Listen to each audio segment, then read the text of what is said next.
you get to caddy at a place that is like any other to caddy at. So what's first, that experience has got to be something you're looking forward to. I'm greatly looking forward to it. I got a chance to caddy for Corbin Mills 6 years ago in the Masters, and really just can't wait to get down there. We're going to go down tomorrow for practice round.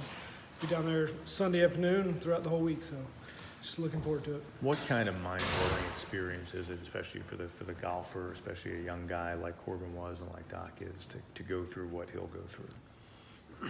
I think it's just this unique experience to get to play a golf course there where there's so much history, so much heritage, so many just historic shots, historic tournaments that are played there.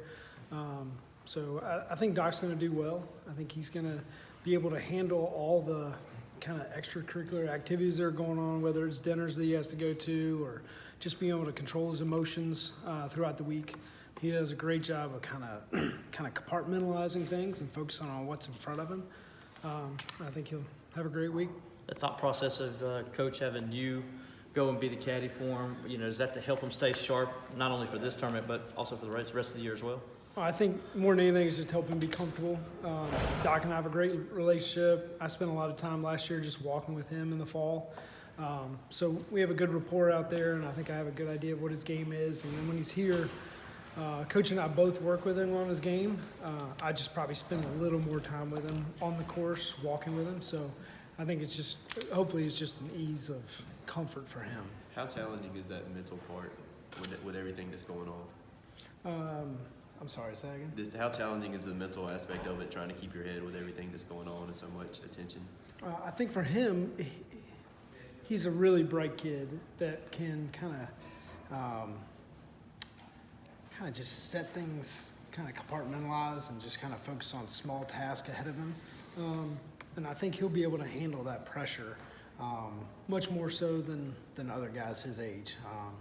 He's had several meetings with Corey Schaefer, who's a sports psychologist here, and it's just a planning episode. Like, we did it this morning. It's like, what's he going to do for the week? So he's got a tentative plan for every day of the week that he'll have some flexibility in, but, I mean, he's already got everything planned out that he wants to do for the week. So I think he's so far ahead of guys his age from a mental standpoint, just being able to set a plan in front of him and just execute on a daily basis. I think that's why he's such a great player, is he does that on a daily basis. One of his goals is to be 1% better every day.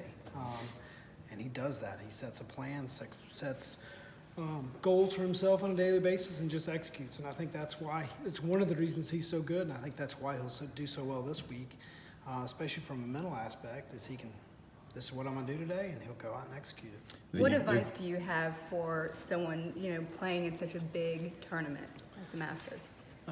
For him, I think it's just going to be able to just enjoy the moment, take in as much as he can, because there's just so many cool things that are going to happen. So I think, from Corbin's time, it's just to try to slow things down for him, like stop, take a moment, kind of see what's really going on, and just try to get him, because the week's going to go by so fast. So I think one of the things I'm going to try to do is just get him to slow down and just enjoy the moment. We always hear about the speed of the greens, but I think an underrated part is the breaks and the undulations, and you probably knew that either from hearing about it from those or from Corbin, but how much of a salesman you're going to have to be to tell Doc, hey, you know what, you got to play that putt a little bit further left than you plan, and that kind of thing. For Doc's an extraordinary putter. I mean, he is a great putter. He's probably the best putter we've ever had, at least since I've been here. So I probably won't be reading a lot of greens from him. I'm quite confident in his ability to do so. Usually what I try to do is I try to read the putt real quick and get out of the way. And if he has a question about it, then he'll kind of pull me in.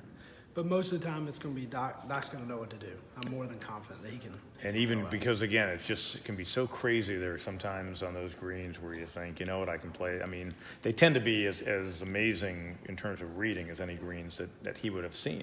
Absolutely. And we got some good advice from Dr. Morris Pickens, who's a sports psychologist who went to school here. And his time with some of our former players on site is really your idea is to get below the hole or above the hole to kind of reduce the amount of break.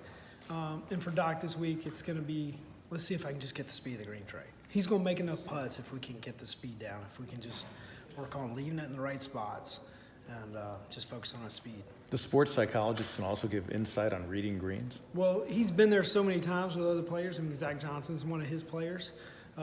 So I think just from those discussions with Zach Zach's, Zach told him was his first year that he just kept trying to make putts. And he thought that was the wrong thing to do. It's really just, let's get our speed right and enough putts will fall in. You just don't want to have a whole lot of 4 or 5 footers with a lot of break down there. So Yeah. if we can keep our speed down and kind of reduce that pressure on that next putt, you know, that can kind of build over 18 holes, 72 holes where it just wears you out. So Awesome. Great. you're welcome.